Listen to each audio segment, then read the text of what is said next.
All right, people. So our first review of the day is going to be for the HBO Max series there, The Pitt. This Pitt was a show that came out in 2025 there.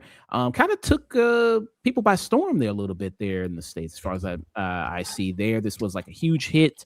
It's already on its second season. The second season premiered this past week. The second season, the first episode premiered this past week there. And yeah, people were remarking like how intense this show is. So the whole show just is about doctors, ER doctors there in Pittsburgh. Hits when you call the name kind of the Pit there. So it's this ER hospital in Pittsburgh, and just it's following all in one day. Just 15 episodes consisting of each hour of the day. 15 hours there, and just we see the day in the lives of these doctors and what they kind of go through there and what they kind of deal with on just a daily basis. And we just seeing that. And the second season, I assume, is just the second day, like the next day pretty much of them the second season picks up like a few months later. Okay, a few months later. Okay, I was like, damn, if it's gonna pick up immediately the next day, damn, that's crazy. I was like, damn, that's all they deal with in this season, and then got to clock in again. Yeah, it's like seven. It's like 7 months after the end of the first season. Mm-hmm. Okay. And we see all the challenges that goes into being a healthcare worker, dealing with people who have mental disorders, dealing with unhoused people, dealing with violent patients, dealing with sometimes people who coming from broken homes, people who are suffering from domestic violence, people who are suffering from sexual abuse, people who then you also have corporate people on their back as well. They're trying to dictate, trying to more corporatize healthcare and the healthcare industry there. And you have people like Noah Wiley. So he's the senior physician there. He's the one that kind of is the most senior doctor that kind of watches over everybody there. And then you have a lot of the other doctors who are, we see some junior, like student doctors who are getting a taste of what it's like to work at an ER hospital. Then we also have people who was the woman who dictates a lot of like the schedule and people where and kind of organizes everybody is the charge nurse. And we also have that kind of character. So we see different facets of that all in this kind of show here. And yeah, like I said, a lot going on all in one day that you have in this shit that would be enough to ruin the whole day for you. But they got to still go back to work and still, like I said, clock in for the next day. What do you guys think about the Pit there? So the thing is I've seen a few number of medical procedural shows like ER, The Good Doctor, and a couple other things as family and stuff. But this is so far and above beyond the expectation of the genre that it's almost like sad, because this is so much better than every other medical show I've ever seen. The only thing that even comes close is the original ER, and it's a really great, raw, emotional human drama set in this chaotic medical ward. And it fires on all cylinders every single second it's on screen. It's quite something. Yeah. Yeah, it's funny you bring up the ER comparison, because this is, produced and showrun by John Wells, who was, worked on ER back in the day. And, same with Noah Wiley, who, was one of the lead doctors on there. And very much like you were saying is like, this is, I've watched my fair share of medical procedurals. I watched a little bit of ER. House MD was my shit back in high school. And this is far and above one of the, I think, most compelling shows on television set in the medical world, because, there are the, trappings of the genre, down to like chaotic nature, the, jumping between patients, like medical jargon, here, and here. But every actor in this, and the writing is so solid that it grounds it so well. And you still, every bit of it, you see how you learn a little about each character through how they handle their practicing in medicine. Like you see, Dr. Robbie, who I think is one of the one of the best portrayals of one of the best doctors on television. Just how compassionate he is, how he has been around the block. You learn little bits about from some of the student doctors that he's running with. Yeah. And very much the show kind of has types you see very early on. You see kind of like the experienced guy, the rookies there. You got that kind of dynamic, and then also like the person who's like the hot shot one, the good looking guy. What's his name? Patrick Langdon. Ball, who's Dr. Langdon. Langdon, who's like the good looking, funny, sarcastic doctor. Yeah, he's too cool for this shit. Even when somebody's dying, he's like, okay, because they have a thing where somebody dies. Got jokes. Yeah, because they have a thing where somebody dies, they pray over the body. They go like, hey, let's take a time to remember them and who they were, and they were somebody's father or mother or brother or sister. So let's take that moment. And he's kind of like, damn, looking at his watch, like, damn, okay, when's this gonna be over with? And it's one of those things that every bit of it tells you about the character. And once you get further in, you learn more about Dr. Langdon.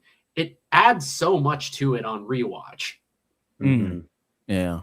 Then you got a character there that's kind of another trope, I feel like, in maybe a lot of medical things. You got the character who's the, kind of nepo baby a little bit, or a child of like another famous doctor who's like struggling to try to live up to their legacy. Like, you know what I mean? And she's working. Javardi. She's working with her, and her mother's a surgeon. So she works, and surgeons, it seems like they work at like another level of the hospital, right? Like a kind of more above there. Yeah, this is the emergency department, and she works in, general surgery. Yeah.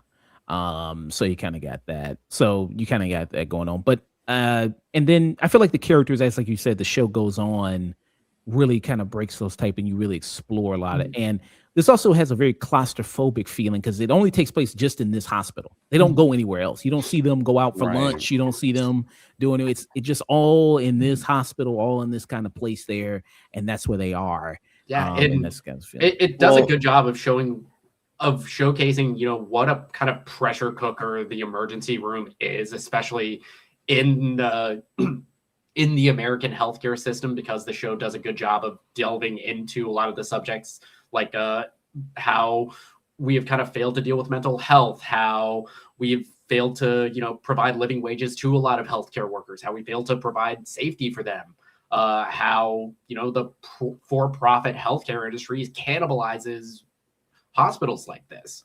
Right. And you are right that like part of the what makes the show great is just how it focuses all the chaos of the hospital along with all the character drama, because without the actors being as good as they are, this material I don't think would work as well. But luckily, literally every actor on this show gives an outstanding performance. I mean, we've mentioned, Noah Wiley and Patrick Ball, but like special shout out to Catherine Lanasa, who plays Dana, the floor nurse, who, the charge nurse too, schedules everyone, and she's outstanding in this show, and literally everyone else around her is. Yeah. She does a great job, and there's so many MVPs of this show, and then people, always remark about her, like in the show of like, how she's really responsible. Like I said, she, really runs things. She's quarterbacking everything and telling people where to go. And, like anybody who works in the healthcare industry, I have a couple of friends who are in nursing school. The charge nurse is the MVP of any department. Yeah. Right. And then, like you said, it speaks about, because healthcare workers, they mention that of how, she gets assaulted in the show. Some guy, he gets some racist guy gets frustrated. He's waiting too long. Oh, he's just an asshole from jump. Yeah. And then he takes his anger out on her and punches her in the face there.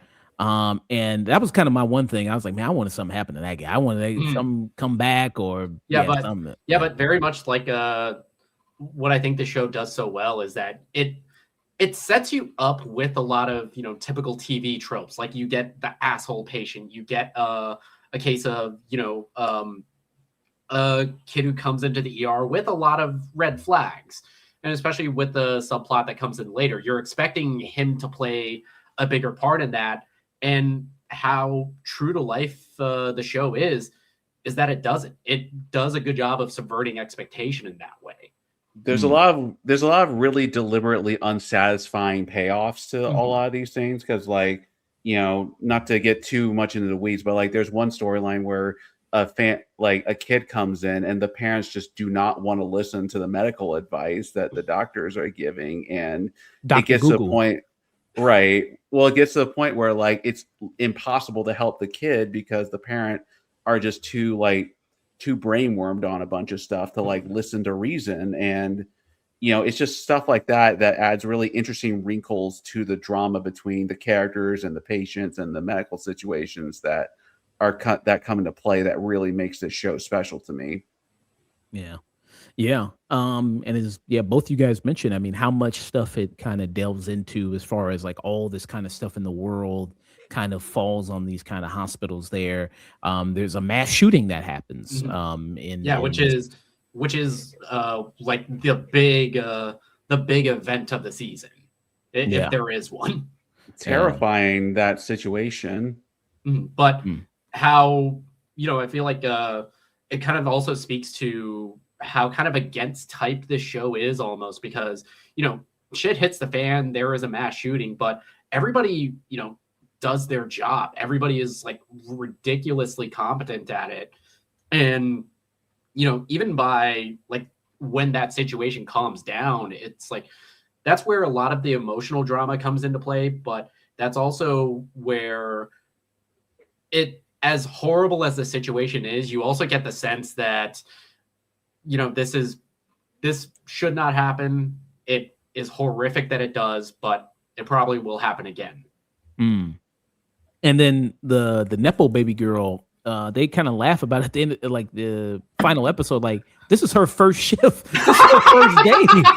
This is number one. Like that got me too, because I was I watched this last year, and when you told me that we were reviewing it on the show, I was like rewatching it, and it got to that line, it was like, holy shit, it actually is.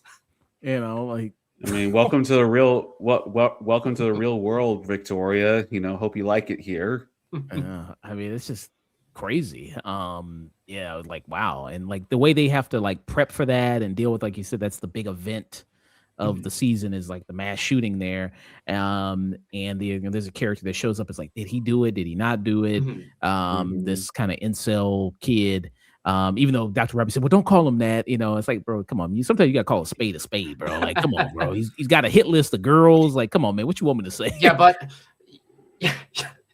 yeah, that's like one of the things of the season. It's like, as much as I love Dr. Robbie as a character, he is a guy who is going through some shit and is kind of making it everybody else's problem. Yeah, Dr. Noah Wiley, he gives the lead performance as Dr. Robbie, and he just adds so many interesting ticks and nuances to this character that could be a very standard kind of medical show character. But when you get into his backstory, we realize what he's really going through and how he's really not like mentally well or like, stable to really, deal with everything that comes his way. It just adds so much more depth that's really uncommon for these kinds of characters in this kind of show. And it really like made me engage with him and the entire situation the whole hospital is in. Yeah. Another person who comes in, who I guess, so he's basically what Dr. Robbie is, but just the night shift. As like especially like once you get into later in the season, who I call the GOAT, Dr. Jack Abbott, who's played by Sean Hattasey. Yeah, and he's been in things. He was an Alpha Dog there before. He was been Alpha like Dog, the Faculty, Animal Kingdom. The Faculty, Animal Kingdom. He's about to be in Ready or Not 2. Okay. Sarah Michelle Gellar's wife. I mean, husband in that. Yeah. Let's be real. Any man married to Sarah Michelle Gellar is her wife. Yeah, sure. Right. Buffy, yeah. Yeah. And he comes in and you see him at the beginning of the first episode, but he doesn't come back all the way until I think episode 11 or 12. Yeah. It's like his introduction was like, I think one of the most powerful scenes, especially like coming in, because he is, the attending on the night shift. He's, been there, done that. He's, a combat veteran, as you learn. And he got a call at the end of the shift that, had him on the roof. Yeah. And these people, they deal with some very dark, serious things, and people got, like you said, it also, on top of their hectic kind of work lives, that is so kind of heartbreaking. Seeing people, I mean, there's multiple people that they are taking care of that die in the episode, and they have to tell the families that they died, and like, hey, there's nothing we can do. This person's brain dead. Like, I mean, you gotta make a decision there, and that's a horrible thing. But then also on top of their personal lives, you have the one character there. Dr. Cassie McKay there, who's Fiona Dorff, who's the daughter of Fred Dorff there, who actually makes an appearance in it. And then she's kind of got a whole bunch of stuff going on in her life with, she's divorced. And maybe I missed it, but did they explain, like, so did she try to like assault his girlfriend or something? Is that why she's got I don't think they like explicitly said why that she has an ankle monitor on, but I feel like the show trusts you enough to try to put 2 and 2 together. Yeah, I mean, like what the situation is. My assumption was DUI arrest, but I guess it could be assault. But I mean, they mentioned restraining order, so I don't think she attacked the girlfriend. I think she attacked him. Yeah, that dude was an asshole. I mean, it's like the first time we see him, I get it. Yeah. So he is a major asshole there, and so that was the thing, that she's got stuff going on in her life, with the ankle monitor, and she's got a whole situation with her kid and trying to share custody. And then the girlfriend shows up, and she's got kind of a shirt on that says "bonus mom" on the shirt. Like, what? Like, what the fuck? That's like being a stepdad. You got a shirt that says I'm not just a stepdad, I'm the dad to stepdad. Like, what the fuck are you doing? What a weird shirt to wear. I mean, I would look at yourself in the mirror and say, I picked this guy, so what does that say about me? I mean, I guess we already talked about it already, but Neo, did you have any like major characters that you really loved in the show? I mean, there's so many to pick from there. Oh, I have a list of the 5 best characters on the show. Dr. Robbie, Dr. Langdon, Dana, Mel, and Mohan are my picks for the best characters on the show. Okay. What about you there, Nick? I mean, yeah, of course, we can't really talk about the show without mentioning Dr. Robbie, Dr. Mel King, who's played by Taylor Dearden, which, speaking of Nepo babies, that's Bryan Cranston's kid.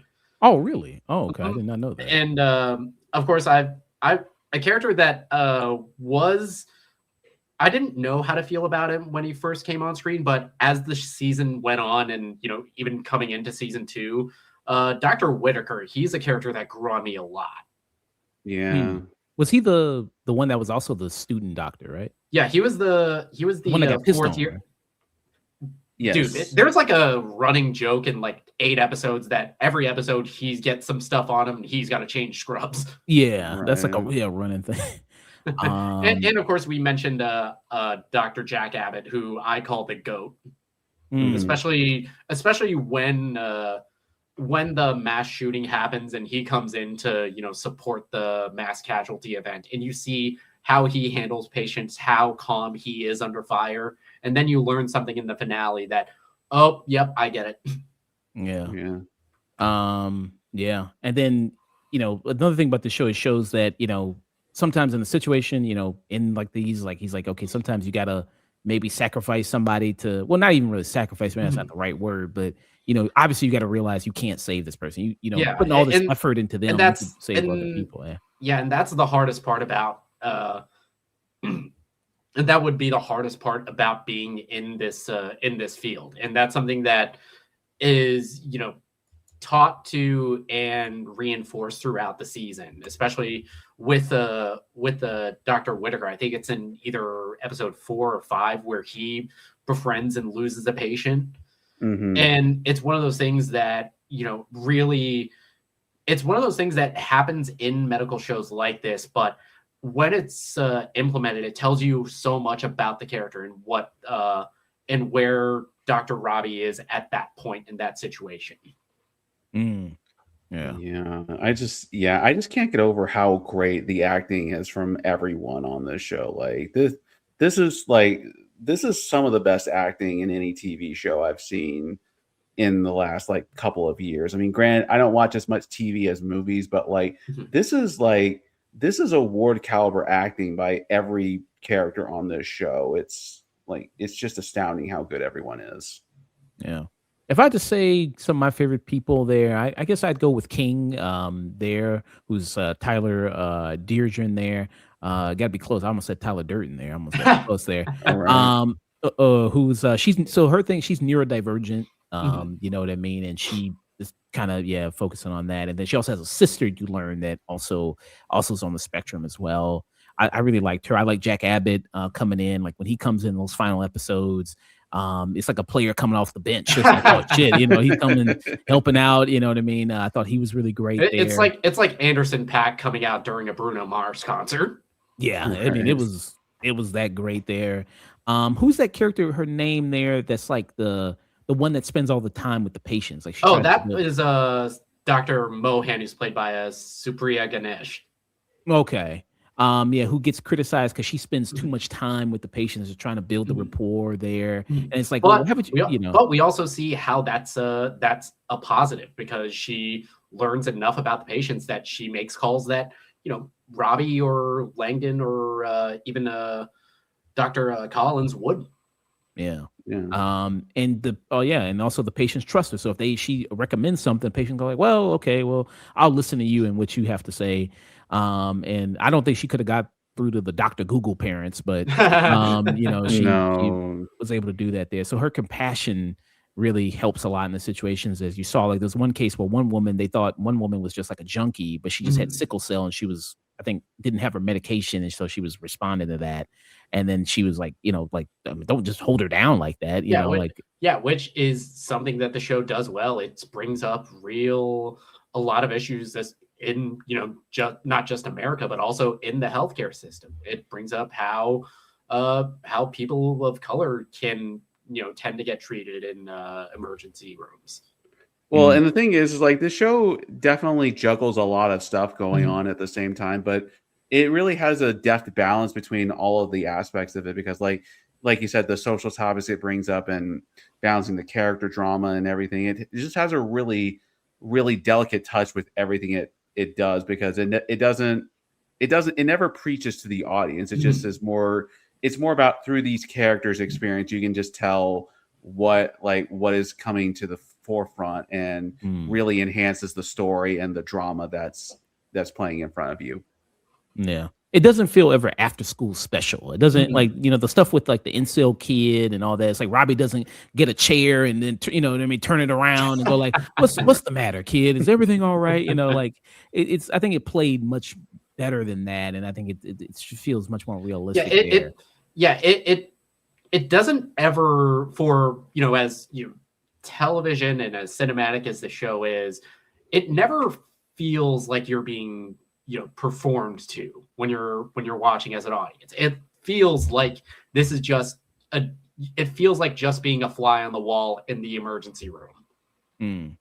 And the big thing about this show, I mean, it's been praised by the medical community. It's a show that a lot of people who are doctors and the upper go like, I mean, I can't watch this show because it's just too realistic. I can't escape my reality because I don't want to come home and watch this shit. I deal with this shit every day. That's also another thing that it gets kind of very right, is that how close to grounded to reality it is, which I think also adds to why it is so good. I think especially because being grounded in reality, praise from the medical community, it does a good job of showing that yes, nurses run the show in the hospital, in the ER, and the Filipino mafia run the nurses. Right. Well, I think just the true to life nature of this is what really drew me into it at first, because like there's so many medical and lawyer and cop shows where like you can just tell that this is not how any of this plays out in real life, but it's like the willingness to stick to real life issues and like people and drama and stuff like that is what really what separates this from like so many other shows in this pack. And I can only hope that there's a cop show or a lawyer show with this style that comes out soon, because I'd love to see this style applied to other venues. Well, it's funny you mentioned that, because I was going to get your opinion of like, do you think these two things compare? Because people also from the community that this show is based around went like, man, this show is so spot on of how it deals with things. I wonder if you guys will be able to guess what I'm about to pull up there. Can you guys guess what I'm about to pull up? The Wire. I'm drawing a blank. It is The Bear there. And just if people remarked, I think in the community of working at a restaurant, the stress, the fire back and forth of how they're dealing with things. And then eventually this show kind of also had the same trajectory a little bit at the beef. I mean, as the Pit there, where it started off hot. Like this was like the hottest thing you had to watch on TV. And then after a couple seasons, people kind of seemed like they cooled off on it and went like, okay, I'm kind of over this now. Do you see kind of, I don't know, Neil, if you've seen The Bear there. I know Nick has, but have you watched it? I've seen the first 2.5 seasons of The Bear, and I hope it doesn't go the Bear route because like The Bear is good for the first 2 seasons, but then season 3 comes along and it feels a bit more like standard television, which is kind of a shame. And I just hope that the Pit doesn't follow suit. I hope it keeps the down to earth nature of everything. And I think as long as this creative crew is in charge, it's in good hands. Yeah. So yeah, I just kind of thought of that a little bit because it's that same kind of intensity there. And also thing with the Pit, it made me appreciate my job a lot more because like, well, at least I'm not doing that. Like, thank God I'm not doing that. Dealing with that every day, life or death. I don't like medical stuff in general. So like there are points where I cannot watch this show because like they're digging into people's like chests, and you know there's a birthing scene that is extremely graphic, like shockingly graphic, I would say. And yeah, more power to the people that do this every day and save lives, because you have stronger stones than I do. Yeah. Back when I was in college, I initially went for pre-medicine, and after like a couple months of studying, I realized that this is not for me. Yeah. There's a scene like even in the first episode. The first episode, which is like the good litmus test for like your tolerance for medical gore. Yeah, like this one woman's who's part of her leg comes off like it's like gum. We're not gonna. Yeah, it's a degloving injury. We obviously can't show that, but it's rough. Yeah, it's like, yeesh. My God. And that's like the first case. That's like the first major case of the day for them. One woman who they think it's a hate crime. I think they do say eventually it is a hate crime. Somebody pushed her into the train. And there was a good Samaritan who tried to help her, and that's something that I think is done so well in the show because it takes place over the course of one shift. Patients will be introduced and stick around, and there's like this very beautiful moment between that woman and the good Samaritan who helped her that I think really speaks to how well written this show is, because because as gritty and as I think nihilistic this show can be at times, it does a good job of showing the best of humanity and the best of people. And in the ER, you see people at their best and you see them at their worst, which I think the show does a good job of exploring.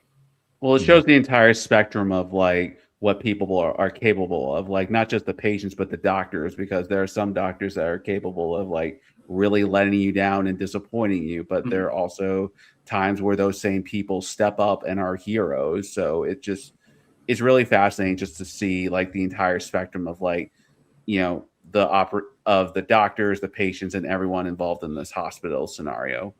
Yeah. And there's some good, humorous moments, some lighthearted moments in it. It's not all doom and gloom, like you said, the stuff with the patients, like this one guy who he's always looking for a sandwich. Like he's always asking everybody, he's hustling everybody for a sandwich. Yeah. There's an ambulance that gets stolen, and there's a betting pool throughout the hospital. Right. Yeah. I like that one in particular. Yeah. So, yeah, this is like the hot show. I didn't get your opinion yet on the Bear comparison. You think that's a fair comparison to make there, Nick? I know you're a fan. Absolutely. I feel like with both the Bear and the Pit, they're both designed to, they're their aim is to capture both the highest highs and the lowest lows that come with working in their respective fields. Like you see the high that a lot of the doctors will have when they, save a patient or they connect with them, but you also see them at their lowest, very much like what the Bear did so well in its early seasons. Yeah. So hopefully it doesn't go that way. I said we talked about me and Neil with the Bear, where it kind of started off super high, and there was like the hottest new thing. Like, man, you got to watch this, and then all of a sudden it kind of crashed there. So I hope it has a better follow up. Have you guys already watched the second season, the first episode? I'm caught up on the first 2 episodes of the new season, and I'm loving where it's going so far. Okay. Yeah, I am very curious about one plot point in one case in particular. There's a baby that's left in the ICU, and I'm very, very curious about where that goes, but I'm intrigued.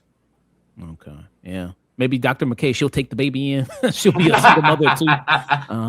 She'll wait a minute. Did the good doctor's homework get mixed up in the pit? Like yeah, okay. I think I'm gonna wait. Usually I'll wait. Do you guys want to do a mid-season review of the second season? Or wait till it's all done. I feel like the Pit is a show best discussed when you're able to watch the whole thing, because I don't think the impact of a discussion has the same feel unless I capture the whole thing. Even with how much I'm praising it, a lot of what I love so much about it is how much you learn about characters and how much something that you learn about them in a later episode recontextualizes something that you see when you were first introduced, like how we were talking about with Dr. Langdon, how kind of twitchy and jittery it is, and then you learn why. Yeah. So okay.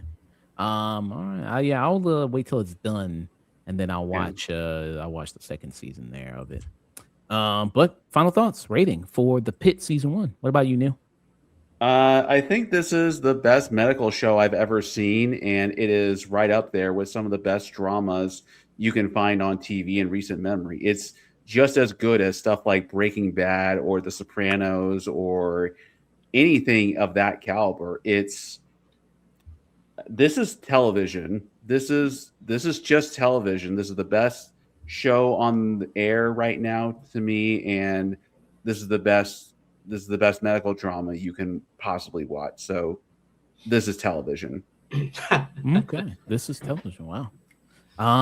What about you, Nick? Yeah, I'm right there with you. It's like, this is one of the best written, one of the most compelling seasons of television that I've seen in my entire life, especially in this kind of era of TV that we are. We're getting back to like the best parts of that kind of like annual release, like long episode count model of TV, which we haven't gotten in forever.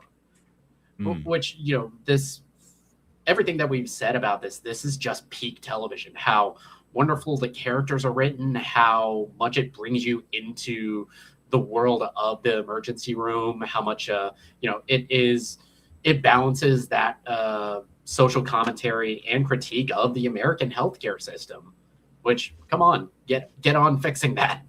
Yeah. And people talk about, like in Canada, you can't trust their health because they got all those long lines, and then you got this show. Ooh, it's free. It's got lines out the door. People hate lines so much, punching people in the face for their line. Right. All the long lines there. Yeah, I mean, I heard about this show, heard how good it was, checked it out. Definitely understand the hype around it. Brilliant performances. How tense it is. This bottleneck feel. I don't think I've ever seen a show where it only takes place just in one place before. I've never seen that before. It's kind of like what 24 did when that was on TV, where its whole selling point was it took place over the course of one day. Yeah, it took place over the one day, but at least he went to like different locations. He went to different kind of places there. Here is just the hospital. You know what I mean? And this kind of, like I said, claustrophobic kind of feeling there of Yeah, he's on mission. You're clocking in for work, motherfucker. Yeah, you're clocking in, and you feel like you're there with them. I mean, just like what I said, like the Bear, it has that hectic, frantic kind of feeling there of like you feel like you're in the kitchen. And he's screaming at you for that spaghetti. It's like, man, I want spaghetti done. You know what I mean? Now, I want the fries ready now. It's like, get the fuck out of my expo chef now. like you kind of got that. And yeah, it has that feeling, like you said, the highs, the lows, you really feel that with these characters and kind of what they deal with. And yeah, all in one day, they got to deal with this. So definitely Right. made me appreciate my job a lot more. I was like, oh shit, at least I ain't got to deal with this. It was like, as tough as my job may be, as busy as it may be, like I ain't got this. So Yeah, hey, it's like I could never work in healthcare. If you do, you are one of the real heroes. yeah, Yeah. sure. Yeah, scrubs, man, everything like that. I mean, dating a healthcare worker, though, I hear they cheat a lot. So I mean, be careful. I do hear they do cheat a lot. I don't know. I mean, I hear that, but I mean, I It's guess the stress. It's the stress, I guess. That yeah. must be it. Hey, they need to go to the closet, relieve it. I guess that's the thing. Okay. But yeah. So this is television from Neil. Peak from Nick for. No, this is television. This is a fantastic, wonderful season of television. Yeah. So yeah, I give it a high marks as well. High peak from me for the Pitt. All right. Very cool there. Very, very cool.